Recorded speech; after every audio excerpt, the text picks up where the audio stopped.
What's up, everybody? Coach Ceelo, and welcome to the No Bullshit Six Figure Sales Podcast. This is podcast number 32, and today we're going to be talking about something near and dear to my heart, something I like a lot, and it's podium presentations, right? Podium presentations. So for all of you high-ticket closers that are always listening, listen to it anyway. There's still a lot of cool stuff that you can pick up from this. If you're an entrepreneur, if you're a business owner that uses high-ticket closers, then listen up, because every once in a while you might be doing live events, and this is something that applies for live events. It applies to many of the businesses that I've worked on before. So what is a podium presentation? Podium presentation means that there's one person up front or a group of people, but usually one person up front, and you have a crowd listening to you. All right. And it's an in-person event. It's a live event. Now, there's different types of podium presentations. There are some that are for products, some that are for services, some that are for network marketing. Of course, network marketing calls them the BOMs, the business opportunity meetings. And until recently, that was everything's online now, but there's still the benchmark of the network marketing industry in terms of you are running these usually once or twice every single week.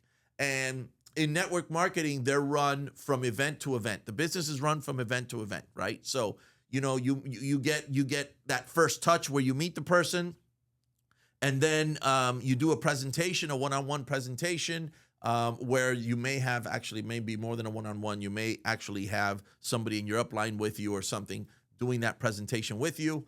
And usually then they get invited to a larger event, which are these weekly events. And then those weekly events will feed into regional events, and the regional events lead into the national and international conventions, right?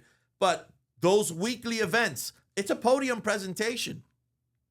Just like anything else, it's a podium presentation, whether it's a product or a service. Anytime that they're offering a free training on something, a weekend of free training on real estate or on stock trading or Forex or making money or who knows, whatever other products are out there. I mean, there are millions of ways of staging this. Sometimes companies will get a list of different presenters, and then they will do one event, and that event will be most of the time free or very, very cheap.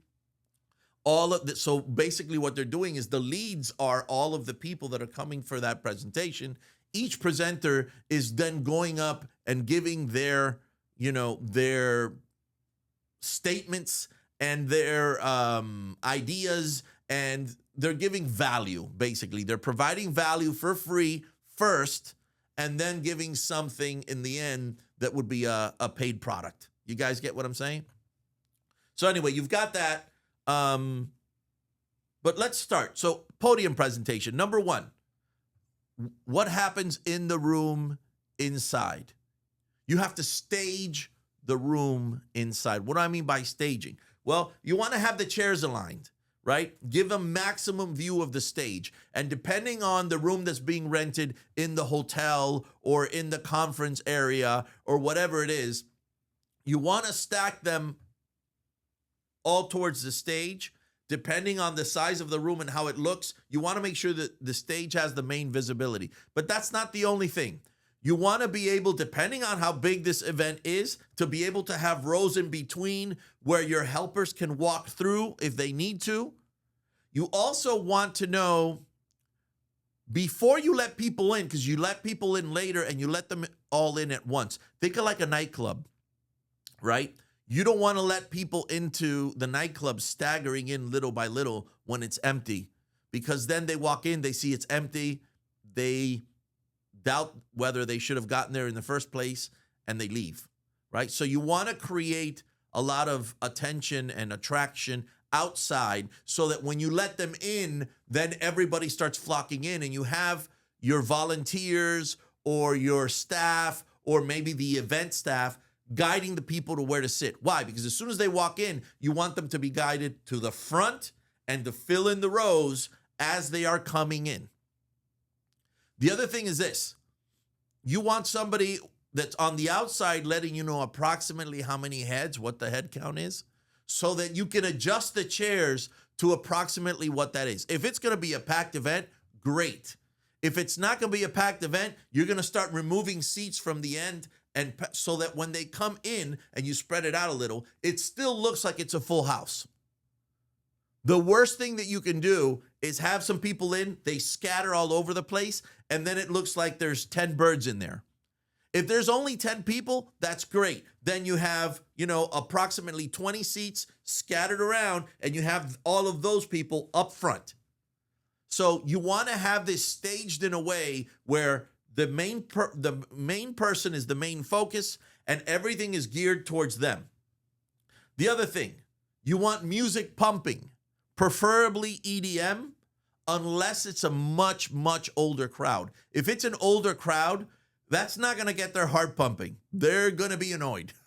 But in general, right, most of the time, you want the music pumping. You want it to be EDM. You want it to be something that's upbeat, that gets them excited and gets their blood moving. You want it outside. Think of like a nightclub with the VIP line. You want them excited before they even come in. You want your people outside engaging with them before they even come in. So that when they come in and you've got this music and it's exciting and they're being told where to sit, it creates movement. It creates emotion. And when you've got emotion and movement, more importantly, it creates attention, which is the most important thing in this whole. If you lose somebody's attention, forget it, you're done. Give them a clipboard and paper to write with. Now, I know this sounds old school, but you want to give them something to fidget with, but something that's not going to remove their attention from you. So what I would recommend is like a clipboard with paper. Now, here's the hack. The hack is you want under that paper with the notes, and you're going to let them know it's for taking notes. You want people taking notes. If they're taking notes, guess what they're doing? They're paying attention, right? Under that paper is where you're going to have whatever closing documents you may need. Why? Because there are people that are going to close themselves, and they're going to get so excited that they won't need to be closed. They'll be able to be closed on their own. You're going to guide them on that later. But that will be under the blank sheet of paper for them to take notes. Now, you don't have to necessarily hand it to them when they walk in. You can have it on their seat so they see it when they are going to sit down, or you could have it under their seat, and then the speaker can reference it later, and everybody's kind of surprised when they see that clipboard under them with the pen.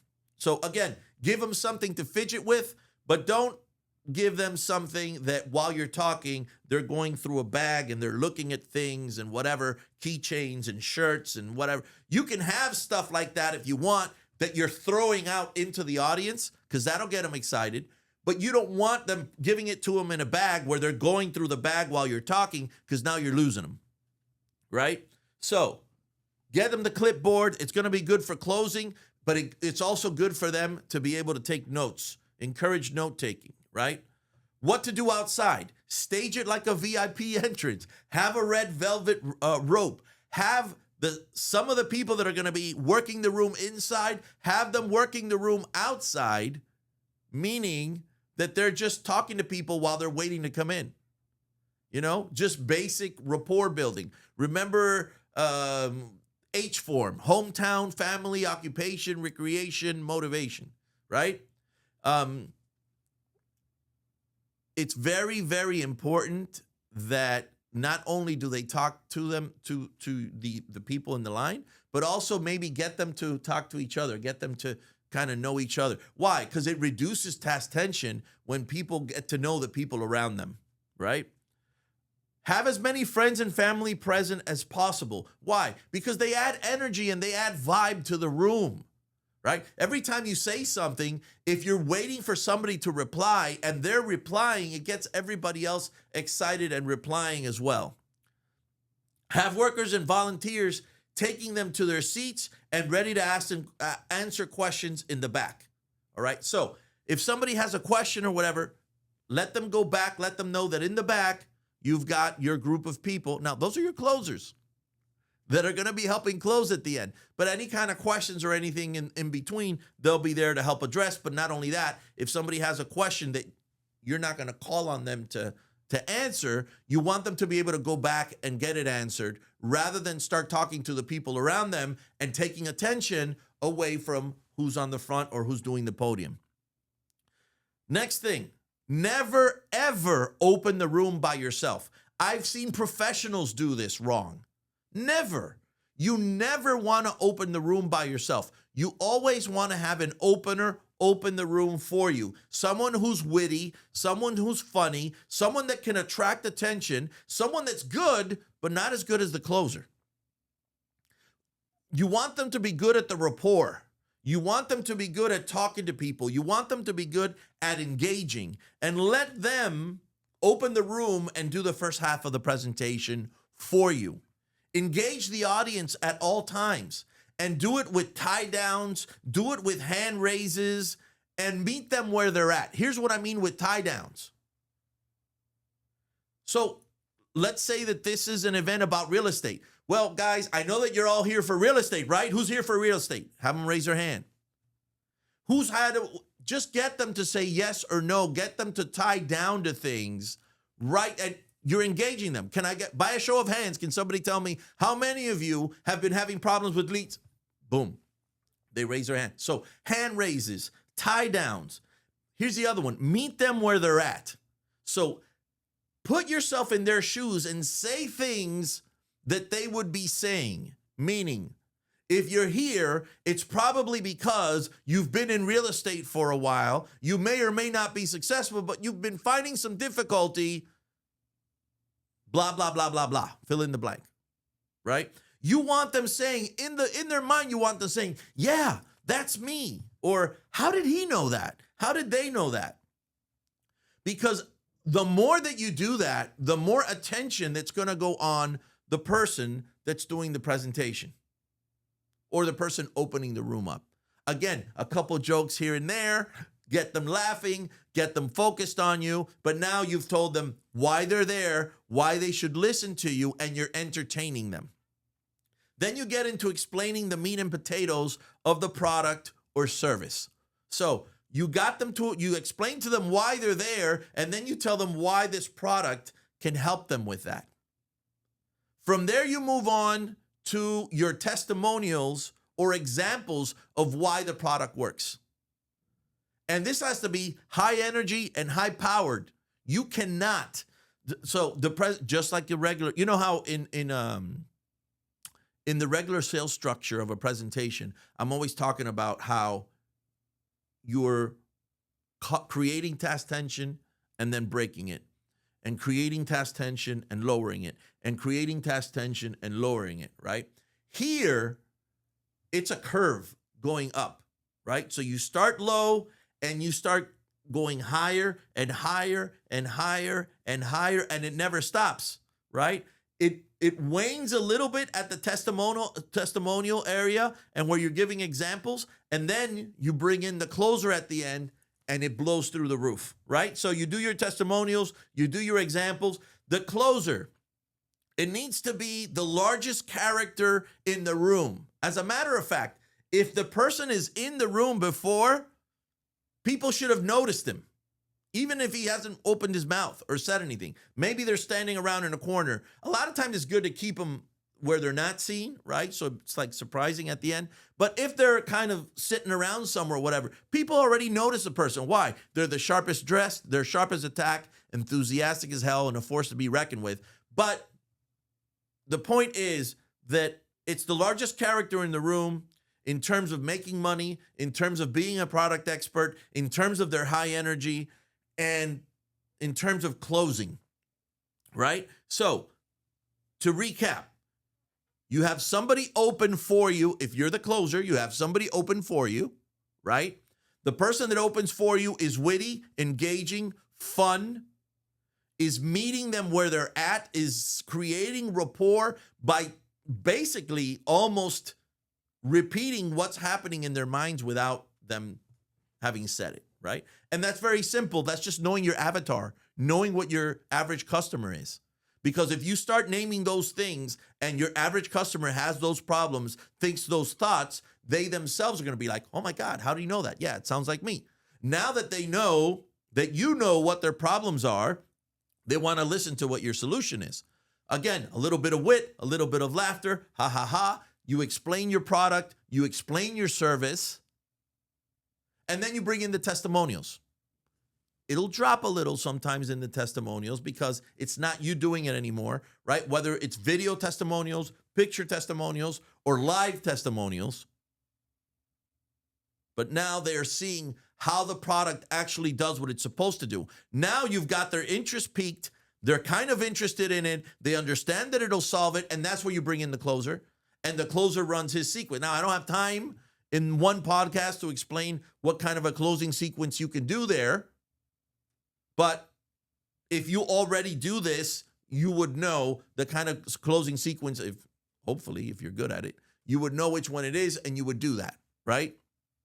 But now you have the closer come in, do the closing sequence, and then as you're doing your closing sequence, that's where you tell them, hey, by the way, you've been taking notes, take that page out. Behind that page is the way to sign up for our product. Let me walk you through how to do this.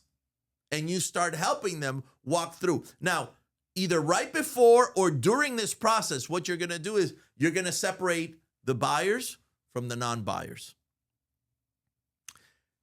Those of you that are interested, stick around. I'm going to explain to you just how to get started right now. Those that are still kind of thinking about it or whatever it is. By the way, in a podium presentation, you are still handling all of the objections and you're handling up front. So everything that they would have told you as an objection, you already handled, right? You're separating them. You're taking the ones that are most interested to stick around. The ones that aren't, please see the people out in the back to the left-hand side. Maybe you've got a group on the left and one on the right. The one on the left is to see them out. The one on the right is to help finish the ones that got to close. If not, then you can use that same, hey, go to the back where I've got my people in the back, right? And they're going to have a form for you to fill out, or fill out that form on the third page or on the back end there. And if you do that, we are going to give you a free report, or we're going to email you a free report on how to do this. The bottom line is you're putting them into your system so that they can become leads for later. Whatever the reason, they're not ready right now. And what we're interested in are the ones that can close right now. We're not throwing these away, but we're keeping those leads for later so we can attack them later. Now you've got a farm of leads, but also you're taking the negative Nancys and the naysayers and separating them from the highly excited. Because the highly excited, we've got a very small window to close. So you want to take the ones that are highly excited, close them right then and there, have them close themselves by filling everything out or whatever, and then direct them to the back. At this point, the room has already been separated. You've got the buyers in the room, and within the buyers, you've got the ones that are ready to close right now, and you've got the ones that are not quite ready to close right now and need the little help. Well, that's where the closers in the back are going to help out with everything. They're either going to solidify everybody that closed with themselves. They got to hand it over to them anyway. And then you've got the ones that will help you close everybody else there. Guys, you do that, and your podium presentations will be through the roof. My name is Coach Ceelo. I have helped thousands of salespeople, business people, entrepreneurs break through, attain, maintain six figures. You keep listening to me, you'll be the next. See ya.